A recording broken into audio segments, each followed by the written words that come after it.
analista político, investigador, periodista, autor de muchos otros libros como El empresariado inconsciente, como la radiografía de la 4T, El cordón del privilegio, y que pues al final de la presentación ustedes van a poder adquirirlos ahí en el lateral, pueden encontrar una mesa con las diferentes publicaciones que trae hoy Hernán con nosotros. Bueno, él es el autor y también nos está acompañando el catedrático, maestro en Derecho Alberto de la Rosa, un importante abogado, investigador en Derecho Electoral, experto en diferentes disciplinas, del cual tuve el honor también de que fuera mi maestro y que nos da mucho gusto que nos acompañe el día de hoy.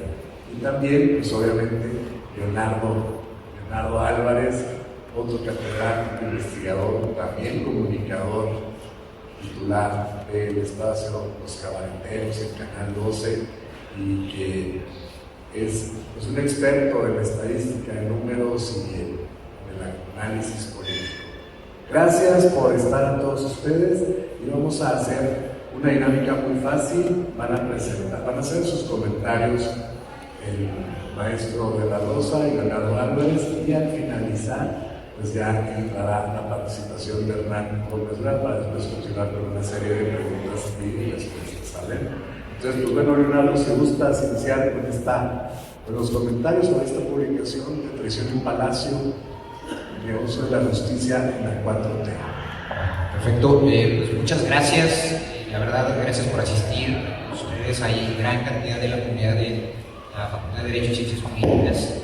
Darle la bienvenida a Hernán, compañero de deliberado, ojalá podamos reactivar ese network que está por ahí en stand-by. Decirles, bueno, darle la bienvenida a Hernán y agradecerle también porque viene a contribuir al debate público de ideas que en tiempo real están sucediendo, ¿no? Este libro es producto, hay que decirlo, un trabajo periodístico que, si no me equivoco, es la primera vez que Hernán entra en esta dinámica de hacer periodismo de investigación a este nivel, y vaya nivel, ¿no? No termina el sexenio de López Obrador, estamos hablando de los primeros 3 años en donde surge esta triada que fue la más poderosa que hayamos conocido en los últimos tiempos. Hablo del consejero presidente, el consejero jurídico de presidencia, Julio Scherer Ibarra. Hablo de Santiago Nieto Castillo, que estuvo en la unidad de inteligencia financiera, y hablo de la tercera pieza en el rompecabezas, pero que sigue ahorita en la Fiscalía General de la República, el Alejandro García. Digamos, esta triada que bueno, de pronto se rompió. Comenzó este sexenio con el tema de la corrupción, la persecución de la delincuencia, los casos de corrupción más sonados, y evidentemente algo pasó, y este libro es una recopilación de casos interesantísimos. Les puedo mencionar desde el punto de vista legal, jurídico, que implica el trabajo que se tenía que hacer en la Suprema Corte de Justicia de la Nación. Aquí hay otro personaje muy interesante, Arturo Saldívar, por supuesto, en donde las reformas del Poder Judicial que se requieren y que están pendientes, y que es una de las partes que aún le duele al país, el tema de la justicia, la aplicación de la justicia en México, pues se desnuda y se abre a flor de piel en este libro. Decirles que no es, por lo tanto, una recopilación de ideas, de recuperaciones, son testimonios de más de 80 personas involucrados, personajes que han sido objeto de persecución política, que han sido objeto de extorsión, es decirlo.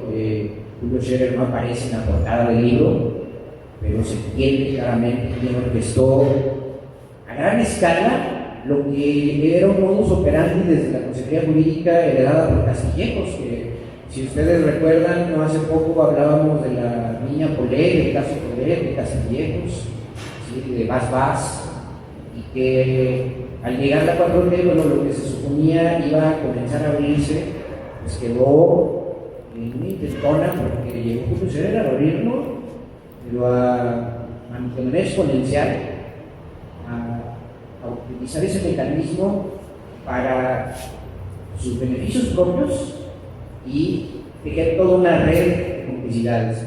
Aquí habla Hernán de 4 despachos, los cuales se vincula directamente con Julio Scherer, antes, durante y aún hoy, se vincula con esos 4 despachos que se encargaron de enjuagar los principales casos más turbios de los cuales hemos hablado en política en los últimos años. Puedo mencionar ahí a Miguel Alemán Magnani, en el caso de Internet, puedo mencionar ahí a Juan Collado, en el caso de Caja Libertad, que lo titulas además muy interesantemente, Libertad por Libertad, ¿no? De quererle despojar de Caja Libertad a Juan Collado y por lo que sigue en la cárcel. El caso de Santander y la herencia de los Lanza Saba, interesante. Y por qué no hablar también de este papel corruptor desde la Consejería Jurídica que a nombre del presidente, aparentemente a nombre del presidente, causa miedo y pavor en las demás estructuras y a través de estos 4 despachos se encarga de extorsionar a los personajes que acabo de mencionar. Algo muy importante que también desnuda Hernán en este libro, y por lo tanto lo recomiendo muchísimo, es 3 casos muy importantes que ahorita están en discusión pública y política en manos, por ejemplo, en un panel internacional con el tema del maíz transgénico, el famoso glifosato. Hay un artículo legaloide utilizado desde la Consejería Jurídica para que se aprobara un decreto con ciertas artimañas para que pudiera haber amparos contra ese decreto y que no fue lo que el propio presidente López Obrador propusiera. Está el caso de los vapeadores, empresas como Philip Morris amparados para seguir operando, cuando la intención de la 4T era prohibirlos como se hace en otros países, lo mismo que el glifosato. Y un tercer elemento aquí que pondría sobre la mesa, la ley eléctrica. Ustedes recordarán el año pasado, en plena lucha política por el tema de las elecciones de 2022, la ley eléctrica permitió múltiples amparos, casos como el de Iberdrola, y también a través de ardiles de Buleros se firmó un decreto que permitió esta cascada de amparos. Dicho lo anterior, quisiera comenzar aquí un peloteo, si me permiten, Danielo y mi querido maestro de la Rosa, comenzar más que nada para hacer un diálogo con Maidata, lanzar un primer pinchazo, Hernán, si me permites, ¿por qué si se tocaron asuntos tan graves? ¿Qué pasó con dentro de la 4T? Porque se puede interpretar que tú eres, digamos, un creyente de la 4T, creyente de la reforma que se está haciendo desde el poder político, la separación del poder económico del poder político. ¿Cómo se interpretó al interior de la 4T? Trabajo, número 1. Número 2, ¿por qué se ha hecho un vacío de medios de comunicación? O sea, es un libro que esto podría desencadenar que los medios de comunicación y hoy mismo la oposición a López Obrador lo estuviera utilizando contra la 4T. Y sin embargo, hay un vacío mediático. En tercer lugar, pues mencionas 3 casos, hablando ya de los medios de comunicación, de cómo se operaban y se orquestaban para comenzar las filtraciones en medios de comunicación. Hablas del papel vergonzoso de Julio Scherer en Eje Central, por ejemplo, propiedad de Riva Palacio. Algunos Riva Palacio que son los encargados de filtrar la información, pero también ahí aparece un columnista como Darío Celis, el Financiero. También hablas de Laura Sánchez Ley, importantísimo, y alguien que me llama mucho la atención, alguien que Pepe Lemos, que habla, incluso presenta un libro, lavando la cara al fiscal, o bueno, yendo de la cara al fiscal general, denominado el fiscal imperial. Dejaría esos atisbos y cedería en ese sentido, si me permiten los panelistas y Hernán, pues, para comenzar este diálogo, más que un juicio a la 4T, es abrir a debate estos temas, ¿no? ¿Cómo está previsto esto? al final hablo yo, ¿no? Al final, sí.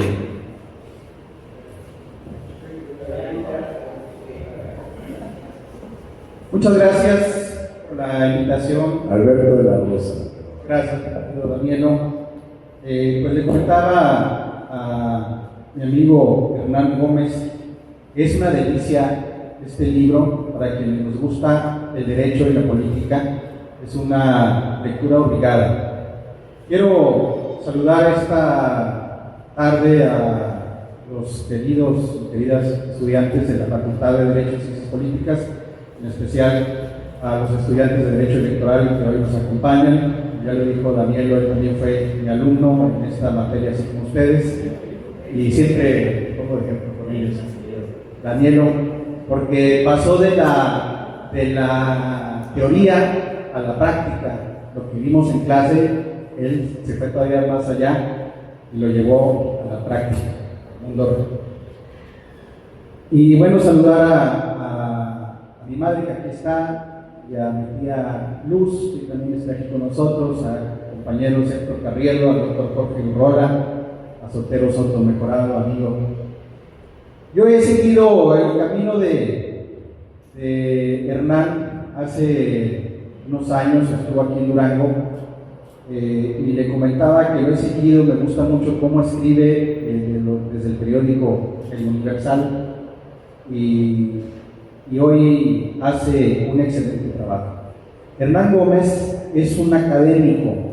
Este libro tiene el rigor metodológico, respetable, científico, enumera y clasifica muy bien sus fuentes y nos permite conocer a fondo lo que no se nos enseña en las aulas de la Facultad de Derecho.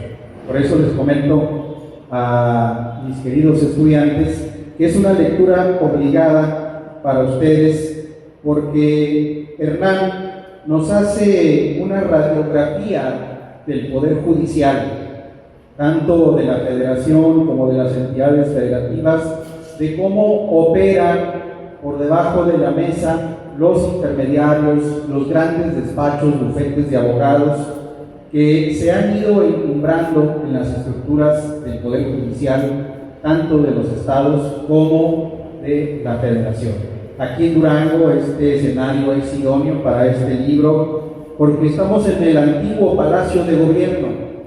Aquí se fraguaban todas las intrigas palaciegas que el secretario general del gobierno en funciones bajaba esa escalerita, inmediatamente se iba a la puerta secreta del Congreso o del Tribunal, acompañado de estos despachos, que haga de cuenta que parece que también se documentó aquí en Durango nuestro querido Hernán Gómez.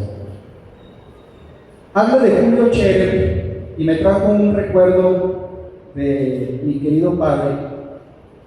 Un día estábamos él y yo cenando en unos tacos y me levantó mi papá de la mesa para ir a saludar a un señor de edad adulta, y mi papá lo saludó muy reverencial. Hice lo propio, porque siempre seguí sus pasos, y le dije: ¿quién es ese señor? Dijo: es un abogado, el abogado más exitoso que hay en Durango, y no es uno de los grandes abogados, y no es un abogado que se distinguiera por tener amplios conocimientos de la ciencia jurídica o de grandes dotes en el litigio, sino que es un abogado que tiene excelentes relaciones políticas y jurídicas. Ahí está el éxito de su despacho. Y haga de cuenta que es el caso de Julio Scherer. Lo describe Hernán como un estudiante hasta mediocre y no apasionado de la ciencia jurídica. Sin embargo, supo aprovechar esas relaciones que le heredó su señor padre como uno de los grandes próceres del periodismo en México, y las relaciones que él cultivó en las altas esferas del poder para ir tejiendo esa telaraña de complicidades que tuvo Julio Scherer, ex consejero jurídico de la Presidencia de la República. Hernán Gómez, ya comenté, aborda la parte académica, la parte jurídica, y nos hace también algo que me llama la atención, hace un balance de lo que fue la reforma Saldívar, la reciente reforma judicial que se suponía el ministro Saldívar, luego del caso de Florence Cassé, era un ejemplo a seguir por su imparcialidad y por su amor a la justicia. Vimos que una vez que tomó el control de la presidencia de la Corte, pues le gustaron más los reflectores y el TikTok que centrarse en hacer una gran reforma como la que hizo Ernesto Zedillo en el año de 1996.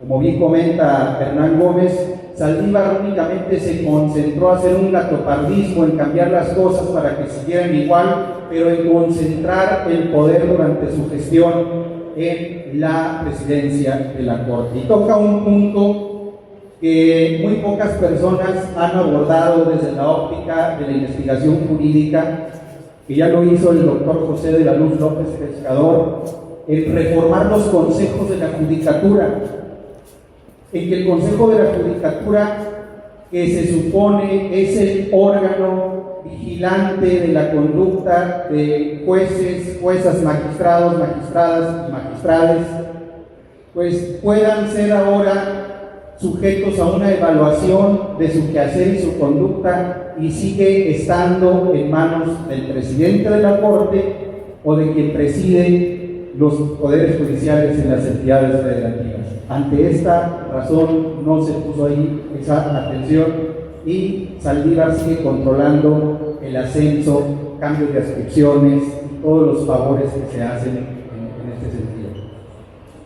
Cuando estudié la carrera de Derecho, el ilustre profesor Carlos Augusto Leiva Gutiérrez, que recién se acaba de jubilar, nos comentaba de todas las argucias que hacían los abogados para que las demandas, los juicios cayeran en los despachos, en los juzgados que ellos consideraban afines, hasta que se inventó lo que fue la oficialidad de partes, un sistema aleatorio.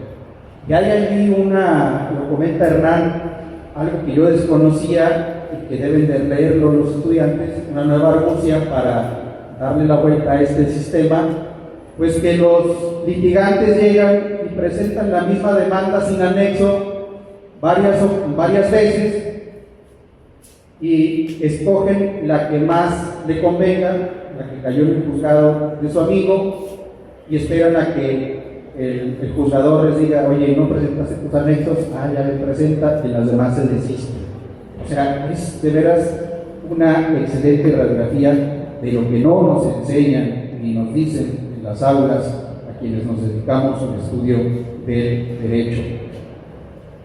Esta obra me remonta a la novela Justicia de Gerardo Laviaga, donde en esta novela hace una crítica de esa burocracia dorada del Poder Judicial de la Federación, de cómo los ministros de la Corte se comparten favores para acomodar a sus familiares en una ponencia y en otra, y resulta que vemos que son industrias familiares los poderes judiciales, pero también ahora desde una perspectiva ya no novelada, sino real, con ese rigor científico que impregna el autor. Y en síntesis, ya la parte política, pues el abuso que hizo Julio Scherer en el gobierno de Andrés Manuel López Obrador. Que termino con esto: no traicionó, es el único traidor al presidente de la República y sus postulados, su discurso. Hay muchos traidores, y lo comentamos Hernán y Danielo la última vez que platicamos, es producto de que abrió el abanico a muchos arribistas oportunistas que provenían del PRI, de la extrema derecha, del Yunque, y llegaron al poder a querer seguir haciendo las tropelías, trapacerías, como se venían acostumbrando en los anteriores regímenes, tanto panistas como en el priista. Porque no solamente Julio Scherer, encontramos el caso Segalmex, por ejemplo, que también hay una estela de corrupción. Encontramos, así podemos irle escarbando y encontrando el caso del Instituto del INSABI, la renuncia de Jaime Cárdenas del Instituto para devolverle al pueblo lo robado, que fueron ladrones que robaron a ladrones, pretendiendo conseguir los 100 años de perdón. Y así podemos encontrar una gran cantidad de elementos nocivos para la cuarta transformación, en que el presidente de la República debe hoy darse cuenta que no bastó su ejemplo, no bastó su discurso para cambiar de raíz este cáncer que es la corrupción, tráfico de influencias, que lo describe muy bien Hernán Gómez en Julio Scherer. Entonces yo con esto concluyo invitándoles a leer a esta obra que les insisto es una delicia. Ahorita estaba todavía haciendo anotaciones así como el libro de Hernán, que lo trae lleno de post-its, porque encuentran una gran cantidad de elementos que los llevan a reflexionar en que está muy podrido el sistema judicial, político y administrativo de nuestro país. Y es consecuencia también, dice Hernán, que Andrés Manuel López Obrador, como que no le interesó nunca la parte jurídica, la parte del poder judicial, y ese vacío lo llenó Julio Scherer, pero lo llenó para su beneficio personal. Pero es más de lo mismo que se han vivido en los estados, que se han vivido a nivel nacional, ya lo dijo Leonardo Castillejos, colocar jueces, promover ministros, promover magistrados afines a un personaje para ir tejiendo esa red de tráfico de influencias. Pues hasta aquí mi comentario y estamos a la orden. Felicitarte nuevamente, Hernán, que vengan muchos estos tipos de ejercicios de autocrítica a la cuarta transformación, tú que coincides con este movimiento, y más ahora que ya pues decidirán si fue dedazo o fue popularidad la llegada de Claudia Sheinbaum. Muchas gracias. Gracias a usted, maestro Alberto de la Rosa. Y pues sí, es Claudia. Oigan, damos la bienvenida a dos diputados, amigos, diputado Omar Castañeda, bienvenido, diputado Ricardo López Pescador, bienvenido. Y pues bueno, ahora sí, Hernán, si gustas dar tu participación de esta más reciente publicación. Muchas gracias, muy buenas tardes. Gracias Alberto, Leonardo por los comentarios. Gracias Danielo por organizar esta presentación, como siempre. No es la primera vez que estoy en Durango ni en este espacio. Creo que ya habíamos presentado aquí El color del privilegio en algún momento y el libro Tales de la 4T, o no me acuerdo si fue el otro de la 4T, pero bueno, he estado ya en dos ocasiones. Para mí, este libro fue un libro muy difícil de escribir. Tú me decías que yo soy un creyente de la 4T. Bueno, yo no usaría el término creyente, porque creyente uno cree en una religión, ¿no? Cuando se trata de política, yo creo que no hay que creer. La creencia no es una buena consejera, yo creo que más bien hay que... En mi caso, por lo menos, lo que he tenido hacia la 4T y sigo teniendo es más bien una simpatía crítica. Eso quiere decir que he celebrado las cosas que me parecen bien y he tratado de traducir incluso y explicar algunas cosas, incluso tratar de transmitirlas en un lenguaje que pueda ser, digamos, accesible para cierto sector, pero yo nunca me he querido callar las cosas que no me parece que están bien. Para mí, cuando hablamos de un movimiento político, cualquiera que sea, hay que ser críticos. A mí me parece que hoy vivimos en México en un momento, y lo hemos hablado en otras presentaciones, donde pareciera que hay como un grupo de gente que se dedica a criticar sistemáticamente todo lo que hace y dice el presidente López Obrador y no puede reconocer absolutamente nada positivo en su gobierno. Y hay otro grupo que se dedica a defender de forma casi fanática a veces, dogmática, yo diría, todo lo que el presidente hace. Y yo creo que ninguna de esas posturas es muy inteligente ni muy madura, porque los políticos cometen errores y el hecho de que uno simpatice con un proyecto no significa que no deba señalar los errores. Incluso porque creo que la única manera de avanzar digamos de que un movimiento político no entre en una especie de anquilosamiento es teniendo una conciencia crítica. Entonces, bueno, decía yo que este libro fue muy difícil para mí escribirlo porque estoy consciente de que es una historia que es una historia que no deja muy bien al gobierno de López Obrador. Pero también es una historia que nos saca de las fantasías y nos hace pensar en la política como una cosa más real y hacernos cargo de la realidad. El presidente López Obrador nos vendió a todos la idea, un tanto fantasiosa, de que con su ejemplo era suficiente para combatir la corrupción. Y aunque yo estoy convencido de que el presidente López Obrador es un hombre honesto, también me parece que no toda la gente que lo ha rodeado está a la altura de ese compromiso, ni se lo creyó desde el principio. Y creo que eso es importante decirlo, porque si seguimos pensando que basta con que llegue un hombre honesto a una posición de poder, ya con eso se va a superar y a solucionar la corrupción en nuestro país, pues vamos a estar alimentando una fantasía y algo y albergando una esperanza de cambio que no se va a dar de esa manera. La corrupción es algo mucho más complejo y es un entramado que opera en redes. Y ustedes lo pueden ver en las imágenes que aparecen en este libro, la cantidad de personajes que involucran.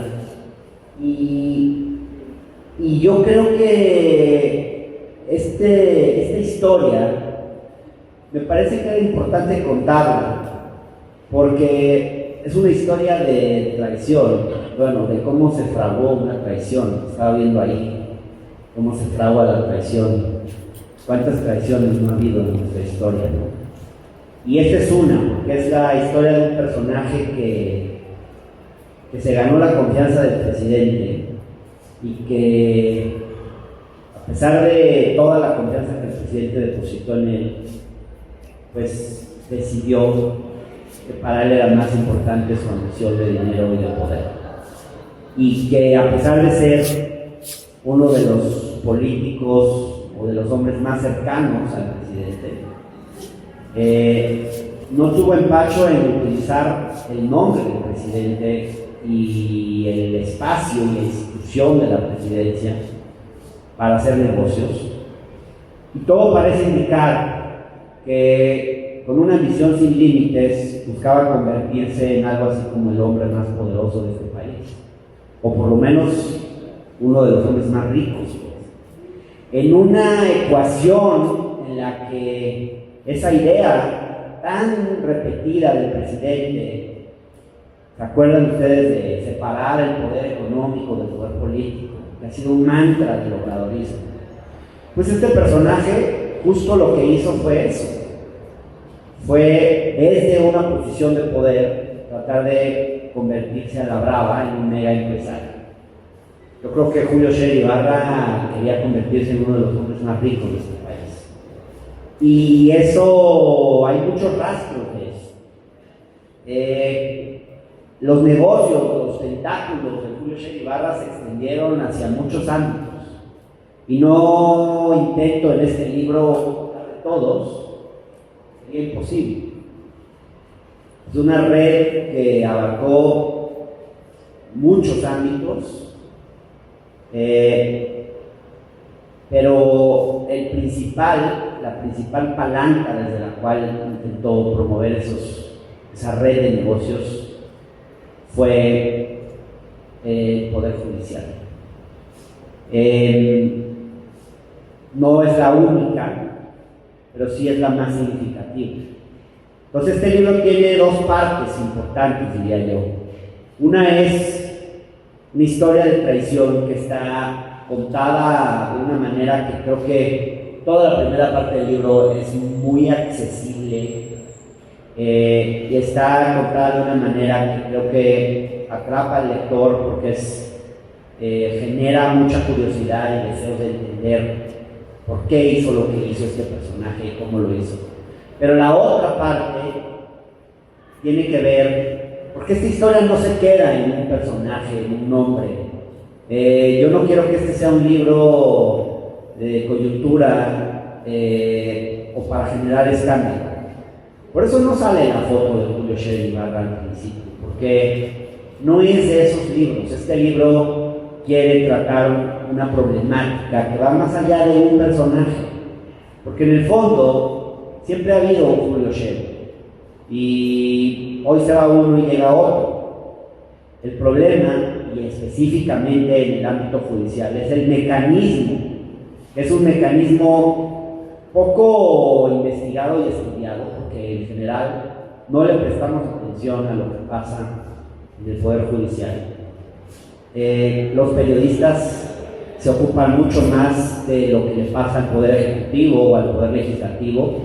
No entendemos mucho de derecho, me incluyo. Yo en este libro me empecé a meter mucho más, pero y en parte no entendemos porque los propios abogados, los propios jueces, los magistrados han creado un lenguaje en el derecho para que no los entendamos. Cualquiera que no sea abogado en este país que intente leer una sentencia le va a llevar muchas dificultades. Las sentencias son los documentos extensísimos, llenos de citas, de cosas que no son necesarias, en un lenguaje hiper rebuscado y complejo, que está hecho para alejarnos, para que no nos demos cuenta de lo que hay ahí en el fondo. Probablemente muchas veces para disfrazar su propia incompetencia. En fin. Y este mecanismo tiene que ver, funciona como funciona porque tiene que ver con el control de la justicia. Siempre ha habido, desde hace mucho tiempo, en cada gobierno, un personaje que actúa como el broker. Cuando se trata de las grandes sentencias que implican enormes sumas de dinero,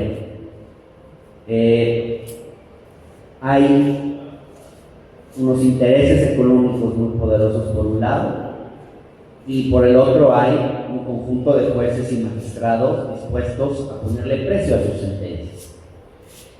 Esa corrupción ha existido durante mucho tiempo, que obviamente no inventó Julio Scherer, ni ha terminado con su salida. Pero esa corrupción, suele ser mediada por un broker que actúa en muchos casos con una serie de despachos de abogados. En este gobierno fue Julio Scherer, en el anterior fue Castillejos, el consejero jurídico de Peña Nieto. Y bueno, básicamente es un mecanismo a través del cual se trafica con influencias y el consejero jurídico en turno, pero puede no ser el consejero jurídico, en otros casos el broker fue en algunas épocas Diego Fernández de Ceballos, en otras épocas habrá sido Pablo Beltrón, y siempre ha habido alguno que es el que controla el poder judicial, a los jueces, a los magistrados. El mecanismo, digamos, funcionaba más o menos así. Tú, cualquier asunto que tenías que resolver, ibas con el consejero jurídico y le planteabas tu tema, y el consejero jurídico te decía, mira, te voy a recomendar que vayas con tal despacho, yo creo que ellos te pueden ayudar, y ahí lo dejaba. Pero la cosa se entendía muy bien, uno sabía a qué iba con ese despacho, y ese despacho pues, te presentaba una cotización por llevarte tu caso. En muchos casos era dinero que entraba, que te daban hasta una factura. En otros no, en otros se pagan con maletas de dinero, pero hay casos en los que este dinero entra, digamos, se te hace una cotización por un servicio, pero son cotizaciones altísimas, que llevan implícita la compra, digamos, el resultado de la sentencia. No digo que todos los jueces y todos los magistrados y todos los abogados de este país actúen así, pero cuando salió este libro, un exministro de la Suprema Corte me escribió un mensaje que decía que este libro que yo había escrito era una sociología actual de cómo funciona parte de la profesión. Y yo creo que hay algo de eso, y lo decías muy bien. A los abogados, muchas veces los abogados de renombre, los abogados que más son respetados, a veces lo son por su conocimiento del derecho, por las sentencias, por cosas, pero muchas veces son por sus influencias políticas, por a quién conocen, con quién se relacionan. Los grandes despachos de abogados de este país lo son por el tipo de relaciones que tienen, por las puertas que pueden abrir. Y bueno, de eso trata este libro, y de cómo el ex consejero jurídico llegó a operar ese sistema, pero con una voracidad y una rapacidad nunca antes vista, donde llegó él a controlar todos esos, o buena parte de esos negocios. Un esquema en el que, según los testimonios que yo pude recabar, este libro se basa en cerca de 80 entrevistas, la mayor parte de ellas son testimonios off the record por razones obvias, porque la gente no quiere represalias, pero hay documentos también, y hay algunos testimonios que algunos personajes sí quisieron, sí aceptaron dar sus nombres. Y bueno, lo que se revela es un esquema en el cual el ex consejero más o menos se llevaba un 70% de los dividendos y los despachos se llevaban 30%, siendo él pues, el intermediario de un gran número de casos. Esos casos están narrados con bastante detalle en la segunda parte del libro, que quizás es una parte que podría llegar a interesar más a los abogados, porque vienen explicaciones de cómo se llevaron a cabo los procesos en los juzgados, en los tribunales, etc. Y cómo, casualmente, los casos que le interesaban al ex consejero caían siempre en los mismos despachos, en los mismos juzgados. Si en teoría los casos deben ser asignados de forma aleatoria a través de un sistema que supuestamente se asignan de forma aleatoria, pues eso no sucedía, porque los casos que le interesaban a este personaje caían siempre o de forma repetida en los mismos jueces, con los que ya tenían un trato, porque no todo el Poder Judicial es corrupto, pero ellos sabían dónde tenían la maquinaria aceitada, dónde podían conseguir sentencias a modo. Y así es como está narrado, por ejemplo, el caso de Juan Collado, el caso de Alonso Ancira en la compra de Altos Hornos, que ha estado en los medios recientemente, la extorsión a Miguel Alemán, por porque este mecanismo no era solo de tráfico de influencias.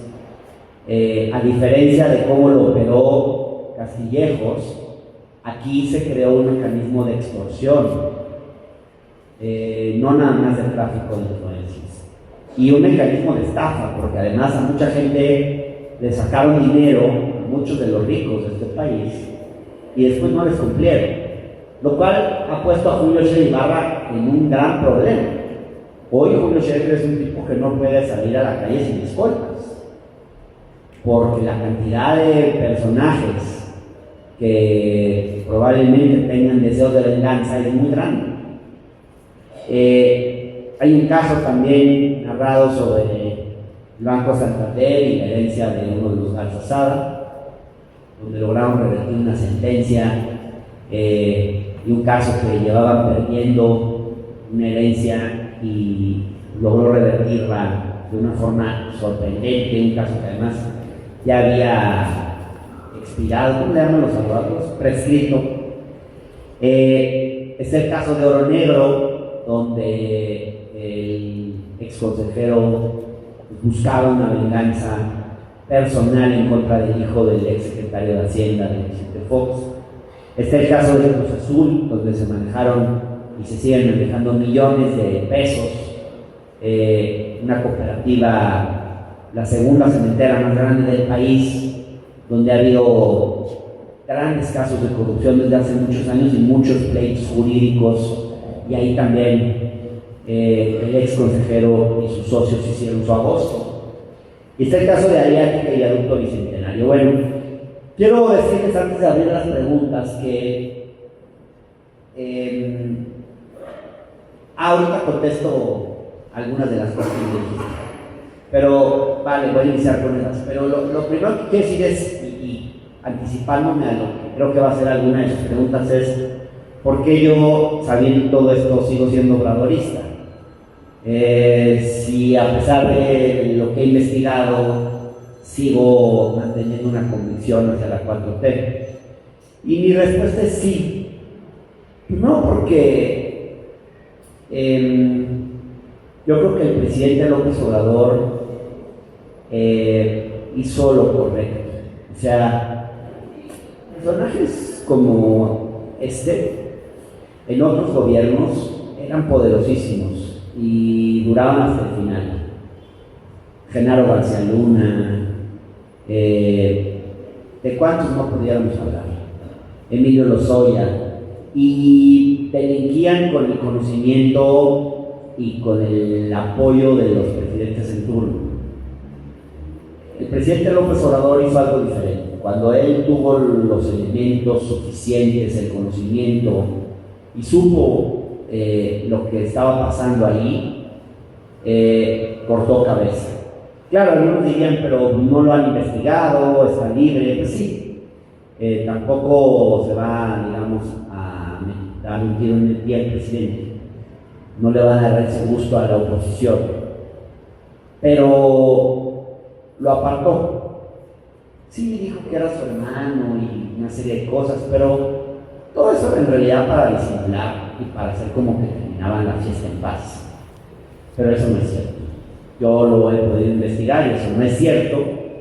El presidente cortó cabeza y de alguna forma eso detuvo un caso que en otro gobierno ese esquema de corrupción hubiera seguido y probablemente hubiera sido transeccional. Entonces, yo creo que la 4T sí es diferente. Tan es diferente que quien da a conocer esto es un periodista que simpatiza con la propia 4T. Entonces, creo que esta historia al final deja bien al presidente López Obrador. Claro, no es suficiente, ¿no? Habría que investigar y descansar esta carrera. Y creo también que el presidente se equivocó en no reformar de raíz el Poder Judicial. Porque si tú quieres combatir la corrupción, necesitas cambiar el Poder Judicial. Y eso no lo hizo. Y le entregó la reforma a Arturo Saldívar, que terminó por ambición, y ese es mi libro, ya no la voy a contar porque me desviaría mucho, pero el propio Saldívar terminó siendo una especie de cómplice de Julio Scherer por su propia ambición política personal. El libro ha sufrido un vacío mediático, es verdad.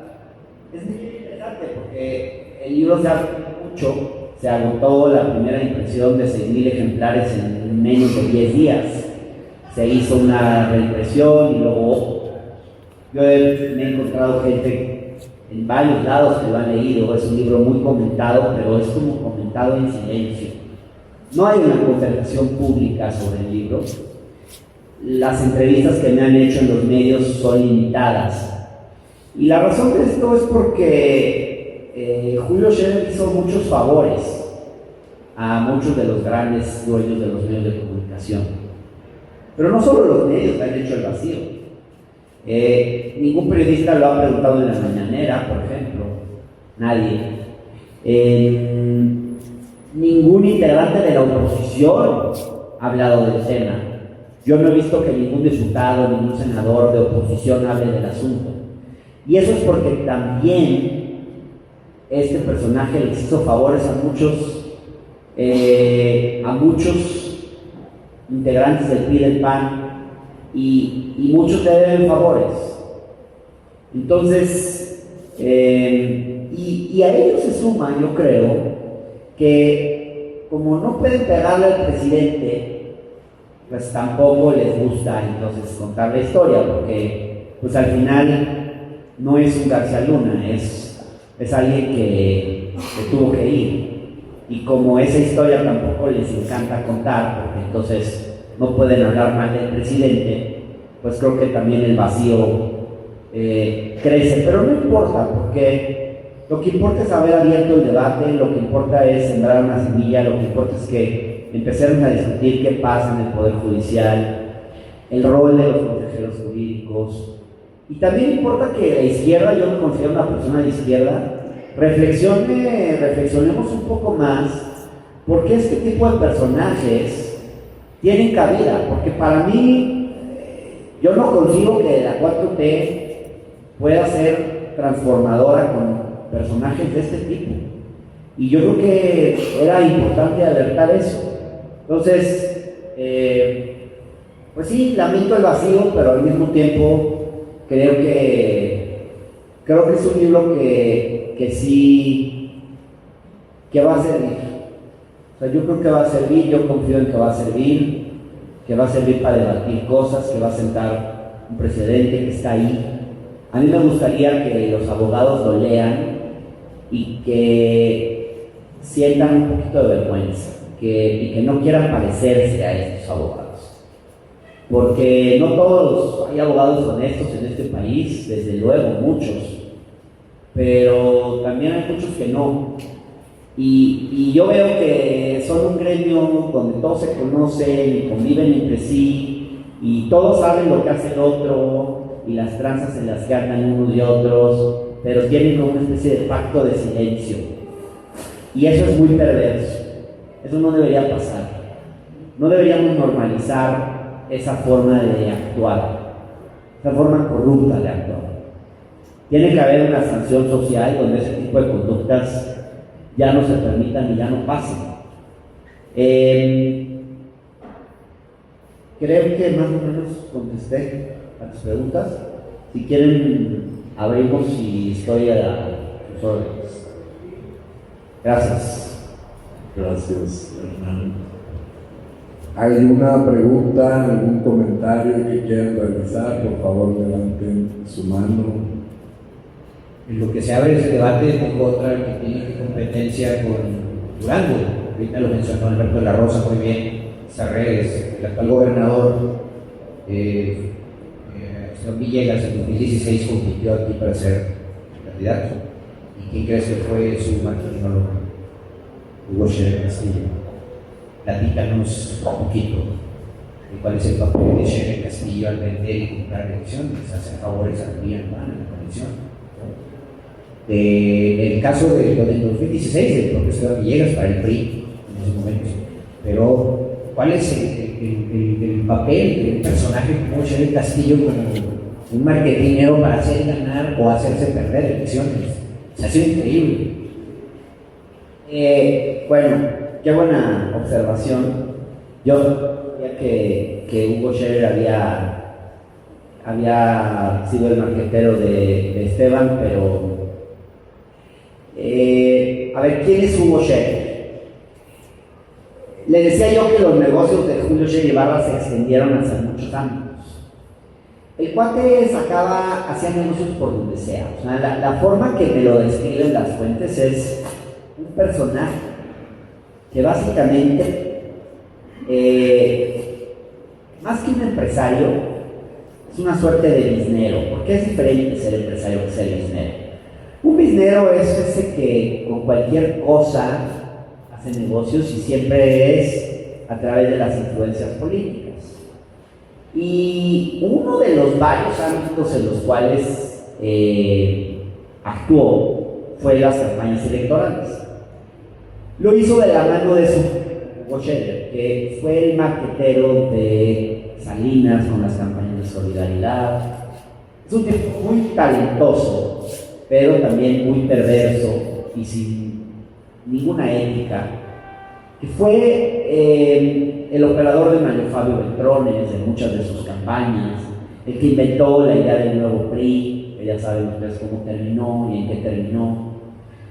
Y es un hombre que maneja millones de pesos en campañas, que utiliza estrategias como escucha telefónica, bueno, un personaje muy perverso que además no solo vende campañas, sino que también, una vez que sus candidatos triunfan, también les mete contratos para que le compren servicios, luminarias, de todo, ¿no? O sea, hace negocios con todo.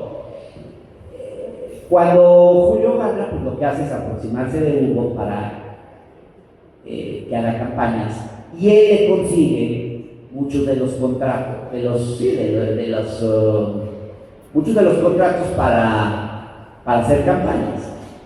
Desde la oficina de la presidencia, imagínense ustedes, Julio le llamaba a quienes tenían posibilidad de ser candidatos en la elección intermedia de 2021 para ofrecerles que ellos estuvieran a cargo, digamos, para ayudarlos, ¿no? Decirles que les veía potencial y no sé qué. Claro, cualquiera que lo buscan en la oficina de presidencia, pues sienten que es el presidente que los está buscando. Y acto seguido lo que hacía Julio era recomendarles con su primo para que lo contrataran y les llevara sus campañas. Y fue así como en 2021 llevó muchas campañas. Pero como Hugo Scherer Castillo, pues básicamente es un mercenario, no solo él, varios de los que se dedican al marketing político en este país se venden a cualquiera, o sea, trabajan para cualquiera, ¿no? En otros países hay un poco más de lealtades. Por ejemplo, tú vas a Estados Unidos y el que trabaja, el marquetero que trabaja con los republicanos, no trabaja con los demócratas, porque como que se ve mal. Aquí no, aquí trabajan con quien sea. Y bueno, pues también trabaja con quien sea. Pero entonces, en algunos estados promovían a Morena y en otros no. En Chihuahua, por ejemplo, Hugo Scherer ayudó a Maru Campos. Pero no solo eso, el paquete no solo incluía prestarles servicios en el marketing político de la campaña. Recordarán ustedes que Maru Campos estaba en la estafa, en la nómina secreta del gobernador César Duarte. Tenía acusaciones, las estaba enfrentando justo antes de ser candidata. ¿Quién creen ustedes que le ayudó a conseguir los amparos en la justicia federal que le permitieron ser candidata? ¿Y quién creen ustedes que le facilitó todas las cosas a Maru Campos? Julio Scherer y Hugo Scherer. Entonces el paquete, digamos, el paquete que le vendían al candidato, pues incluía también facilidades en la justicia. Imagínate hasta dónde llegaba esta red de poder. Y al mismo tiempo, no solamente operaban para partidos de la oposición, sino que se dedicaban a obstaculizar los procesos internos de Morena, por ejemplo, para que los candidatos que apoyaban de la oposición no tuvieran posibilidades, más bien tuvieran más posibilidades de ganar. Entonces, por ejemplo, en el caso de Morena, pues lo que hacían era, lo que intentaron hacer, que ya está narrado y documentado, fue dividir a Morena internamente para que Morena se dividiera y no hubiera un candidato fuerte que enfrentara a Maru Campos. Luego, por ejemplo, en Monterrey hay varios testimonios que dicen que Hugo Scherer, que llevó la campaña de Clara Luz Flores, en realidad le jugó en contra a Clara Luz Flores. Torpedearon su campaña desde adentro porque tenían una con Adrián de la Garza para hacer la prueba. Y si ustedes ven cómo se desplomó Clara Luz, es casi de récord Guinness. Empezó con más del 40%, iba en el primer lugar, se fue al cuarto cuando terminó la campaña. ¿Por qué? Porque Hugo, al parecer, era el que le recomendaba, por ejemplo, a pesar de que iba hasta arriba, atacar a Adrián de la Garza. ¿Qué necesidad había de atacar al que iba en tercer lugar, si tú estás en el primero? Eso no te lo aconseja nadie inteligente. ¿Qué necesidad hay de pelearte? Eso lo único que va a hacer es generar una respuesta en contra. Y eso fue lo que pasó. La citan a una entrevista a Clara Luz y le sacan el tema de la secta, ¿se acuerdan? De Nexio, de si había conocido a Kid Ranier. Ella quería decir la verdad. Y cuentan en su campaña que el que decía que no dijera la verdad era Hugo Scherer, decía no vayas a decirlo. Pues fíjense ustedes que después de que hacen que Clara Luz ataque a Adrián, viene la respuesta de Adrián de la Garza y es el video de ella hablando con Gil Ranier. Justo ese día, además, que sale eso, le habían programado una gira de medios, justo casualmente le habían puesto un montón de entrevistas ese día en la Ciudad de México. O sea, todo parecía una trampa. Y tenía la agenda repleta de cosas. Hugo le dice, tienes que grabar un video contestando, tienes que venir aquí lo vamos a grabar, y lo vas a leer del pronto. Y ella pues le hacía mucho caso a Hugo, porque pues Hugo era el que le había mandado Julio, y Julio pues parecía como que la instrucción del presidente.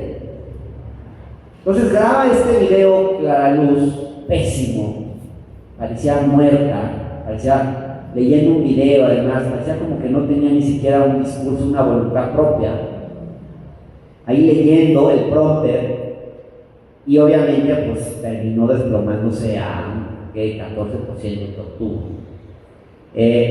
Así operaban los Scherer las campañas, y esa fue una de las cosas que más le irritó al presidente, porque fue esa traición a él, a su movimiento, y la traición está documentada también en otros ámbitos. Nadie se anima a preguntar nada. Qué tímidos. Sí, acá tenemos una participación. Estimado Hernán, muchas felicidades por este libro, muchas gracias por este libro que nos pones a disposición de todas y de todos nosotros. Gracias, Danielo, por hacer posible este encuentro. Muchas gracias por invitarnos. Y varias reflexiones. Yo creo que es muy importante lo que tú comentas referente a el señalamiento que tiene que darse para que exista esta evolución política que estamos buscando. Porque de pronto parecería que es un consuelo que aquellos son marranos, nosotros también, pero no tan trompudos. Y de lo que se trata finalmente es dejar de ser cuerpos, ¿no? Porque no se trata de quién es más trompudo que otro, sino quitar esa parte de la escena política.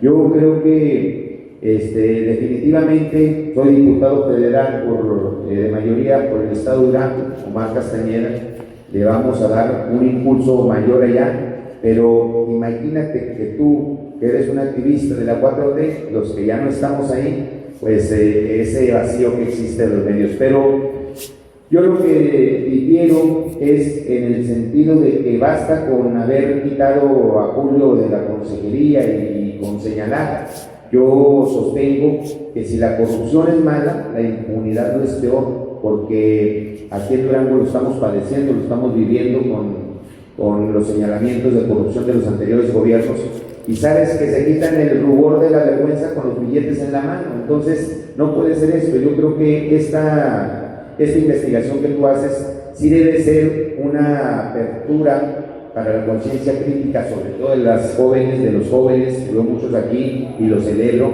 porque deben entender que debemos de combatir la corrupción del color que se pinte. Aquí no se trata de partidos, de movimientos. Yo creo que tenemos que evolucionar en algún momento y estar claros que lo que importan son los proyectos y las personas, no los colores, porque luego, como es de la 4T, no hay que decir nada, no hay que opinar nada. Y hay algunos que sí hemos tomado una decisión de decir no, porque en el caso de Durango la verdad es que hay un cáncer que se metió en la 4T, y los activistas ciudadanos, caso de Daniel, pues se encuentran con esos topes, o los jóvenes que están incursionando en la política se encuentran con las burocracias que nada más cambian de un color a otro, de un color a otro, y va haciendo lo mismo. Yo creo que la denuncia tiene que ser más allá. Yo de verdad sí te voy a tomar la palabra, sí lo vamos a tomar en el Congreso Federal, te vamos a invitar, porque creo que esto es parte, no para golpear a la 4T ni para golpear al presidente. Yo coincido contigo que ha hecho cosas buenas,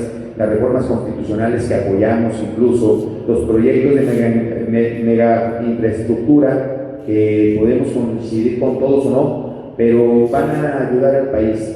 Pero también es cierto que ha habido una omisión terrible en las personas, en los equipos que se han allegado en la 4T, y luego se utiliza la autonegación como estrategia política. No se toma el toro por los cuernos. Segalmex fue un fraude mayúsculo y no se toma el toro por los cuernos.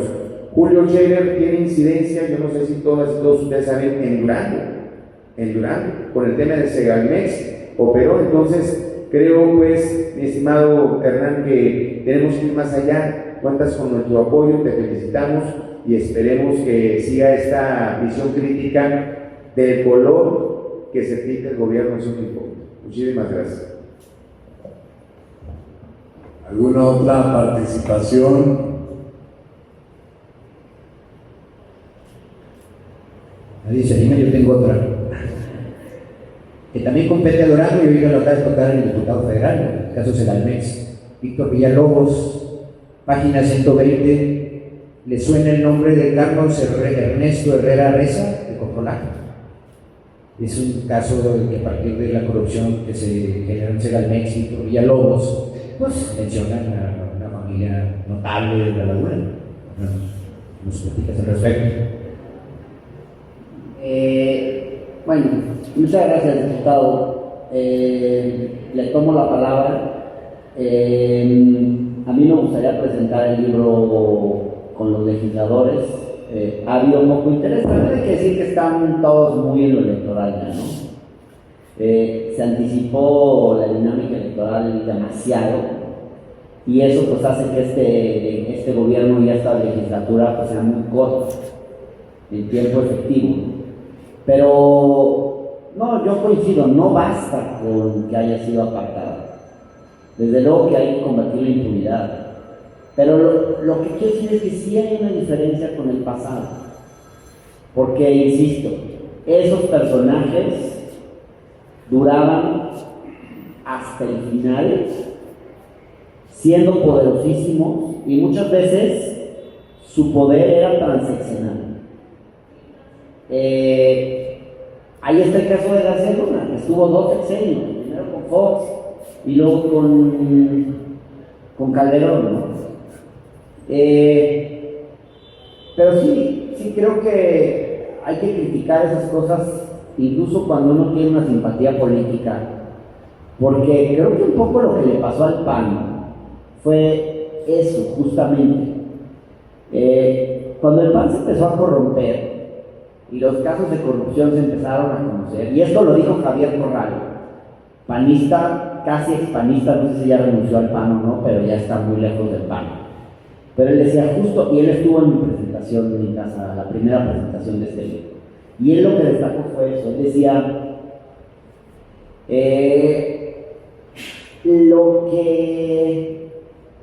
lo que arruinó al PAN es que cuando se empezaron a conocer los casos de corrupción, nadie internamente quiso hablar del tema, porque decían que eso les iba a afectar en la próxima campaña, en las próximas elecciones.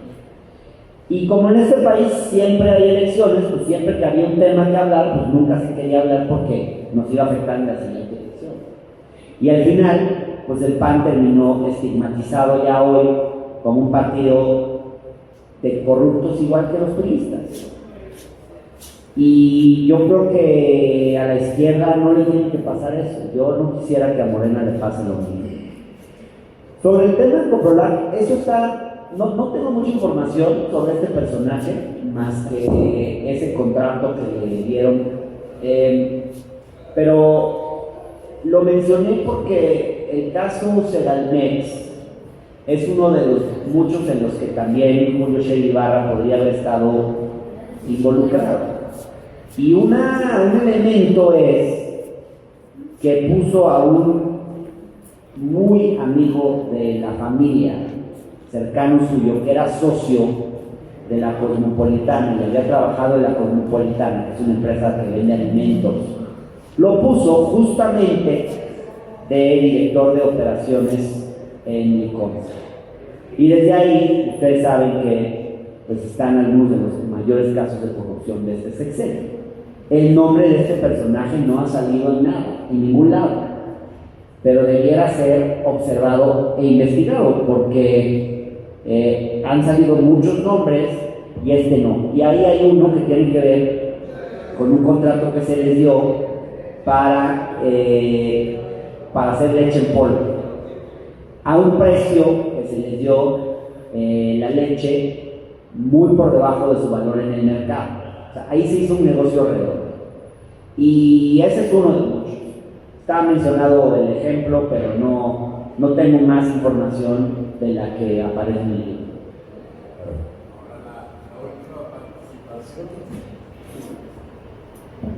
Buenas tardes, un gusto conocerte. A lo mejor yo no estoy tan empapada como ustedes porque muchos de ustedes son abogados. Puedo decir que soy una ciudadana común, soy ingeniero de profesión, pero soy maestra de 28 años atrás. Pero a mí lo que me llama la atención es que si en este ámbito de la abogacía, de los jueces, de los que imparten la justicia en la nación, estamos a estos niveles, ¿cómo estaremos en otros ámbitos de la educación y de otros lugares, verdad? Yo les hablo de educación porque en ese ámbito estoy.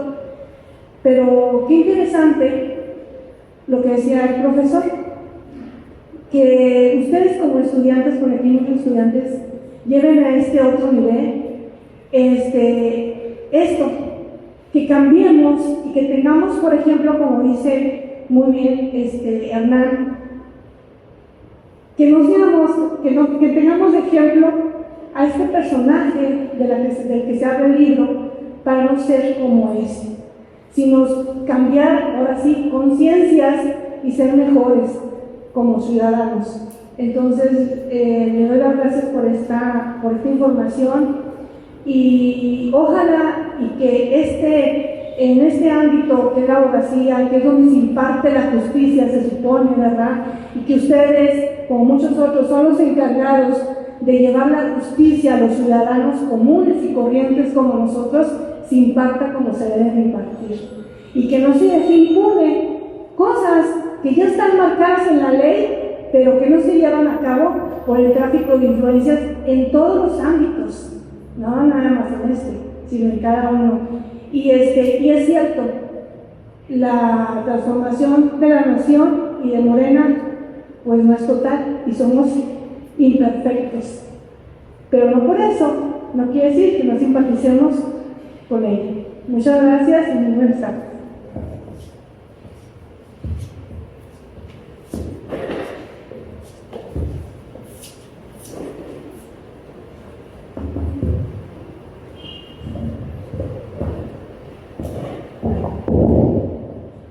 Buenas tardes, Hernán Gómez Bruera, bienvenido a Durango. Pues sí, Interesante el libro, yo ahorita lo voy a comprar. La verdad que el solo hecho de escucharlos platicar de situaciones tan interesantes para el país, de veras que surge ese apetito por querer leerlo, ¿verdad? De antemano sabemos que todos los gobiernos tienen claroscuros, ni es blanco ni es negro, siempre habrá matices ahí grises entre unos y otros. Sí creo que el 18 fue un año trascendental gracias a que llegó Andrés Manuel López Obrador, pero como bien lo dices, es cierto, no porque él sea honesto, todos son honestos, por desgracia. Nosotros hemos criticado mucho cuando han venido los compañeros del centro aquí a Durango, los compañeros de Morena, y uno de las críticas que le hacíamos y que pedíamos que lo llevaran allá a Palacio Nacional era que la gran mayoría de los funcionarios federales seguían siendo prianistas. O sea, la gran mayoría seguían siendo del PRI o del PAN. Incluso cuando se vienen las cuestiones electoreras, las cuestiones de campañas, ellos operan para el PRI o para el PAN.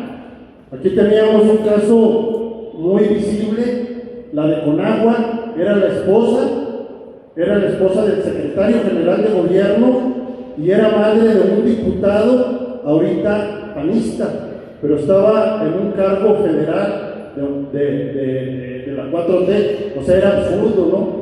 Y como ese seguramente hay cientos o miles en toda la nación. Desde luego que es un proceso que va a tardar en que mejore. Yo tengo la idea, tengo la hipótesis, tengo la teoría de que si no hubiera tanta corrupción aquí en México, que desde luego, sobre todo los priistas, esos que no les importaba más que hacerse multimillonarios, seríamos mejor que Estados Unidos. No estaríamos pagando las cuotas tan caras en las autopistas y muchas otras cosas, ¿no? En ese sentido, pues, qué bueno que estás aquí, qué bueno que traes un libro de ese tamaño, ¿verdad? Pero yo te haría una propuesta. Ojalá y te metieras, así como te metiste en la situación de la corrupción en el gobierno, cómo se está transformando Morena. Porque muchos empezaron a ridiculizar a Morena con que eran los prietos o con que era el primor, porque cientos de compañeros del PRI se sumaron a Morena, pero no se sumaron con la idea de venir a aportar hacia el pueblo, se sumaron con la idea de venir a apoderarse de un partido movimiento, y con esa idea están y van a buscar los puestos para transformar un partido movimiento tan genuino, tan importante para la sociedad, en un PRI o en un PAN a corto plazo, si no se hace nada por la sociedad. Desafortunadamente yo así lo veo. Habemos gente que hemos luchado muchos años. Yo soy maestro también, soy de la Coordinadora Nacional de Trabajadores de Educación de la CENTE, y siempre estuvimos en contra de los gobiernos neoliberales y siempre hemos luchado en contra de ellos. Y la verdad que cuando ganó Andrés Manuel, aventamos el confeti, sacamos las serpentinas, sacamos los pitillos y gritábamos de júbilo. Pero hoy, a 5 años, y con un relevo ya inminente el próximo año, la verdad que como ciudadanos estamos preocupados por eso.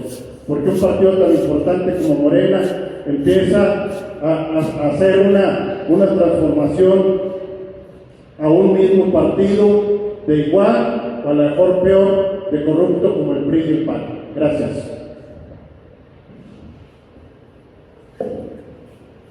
Gracias.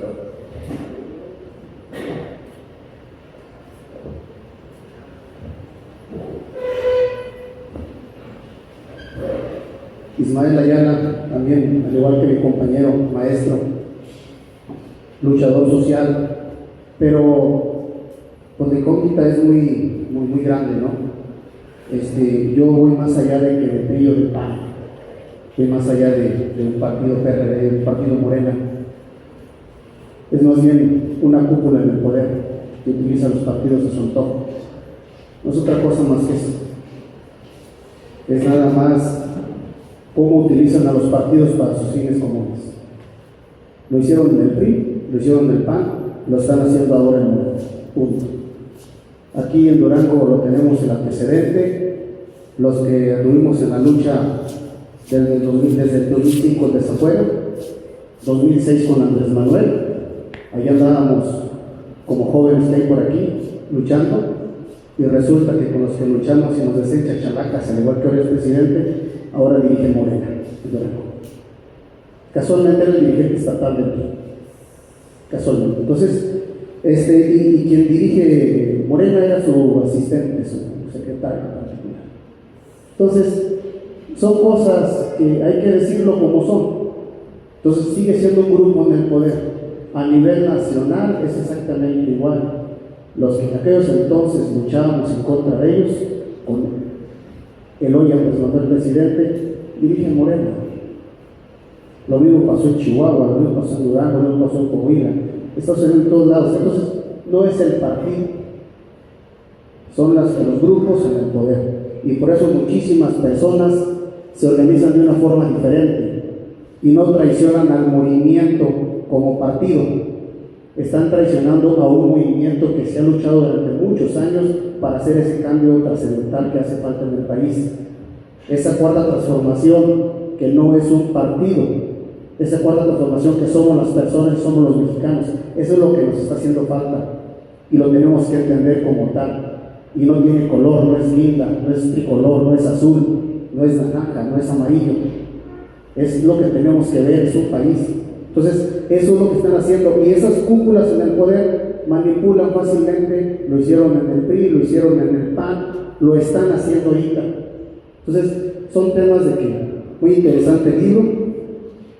Y precisamente yo, igual que acá mi compañero maestro Rafa Montes, por supuesto lo voy a comprar para leerlo y también seguir aportando y entenderlo. El movimiento no se ha terminado, nunca se va a terminar. México es más allá, tiene personas muchísimo más inteligentes que cualquier país del mundo. Si no, vean el montón de cerebros que se exportan al mundo de México. Nomás véanlo desde ese punto de vista. Tenemos, aparte de las personas, de los mejores cerebros del mundo, también la materia prima mejor del mundo. Y los que vivimos en Durango, volteen a ver a Durango.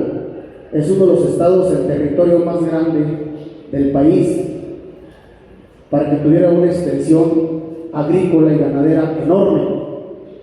Y vean las condiciones que nos encontramos en este preciso momento. Gracias a que ni un gobierno de la República, ni un gobierno estatal, ni un gobierno municipal, todo el mundo olvidado y brillando por su ausencia, el día de mañana nomás quejándonos, y la solución es importar. ¿Sí? Nada más. No de aquí para allá, sino de allá para acá, ¿verdad? Vamos a traer de otro lado, pero no solucionar aquí. ¿Por qué? Porque el tema es económico. Por eso un grupo no deja de ser el mismo grupo enquistado en el país y a nivel mundial, que dice México, vamos ahora a manejarlos, ahora vamos por acá. Ese partido va en crecimiento, brínquenle, apodérense de él, como dijo el compañero. Es lo que está sucediendo. Y en este momento, el 2024, yo se los digo, no está escrito. En este momento no está escrito quién va a dirigir las riendas de este país. Eso sucedió el día de ayer y todavía falta. No está escrito. Gracias, Ismael. Pues bueno, agradecerles a cada uno de ustedes.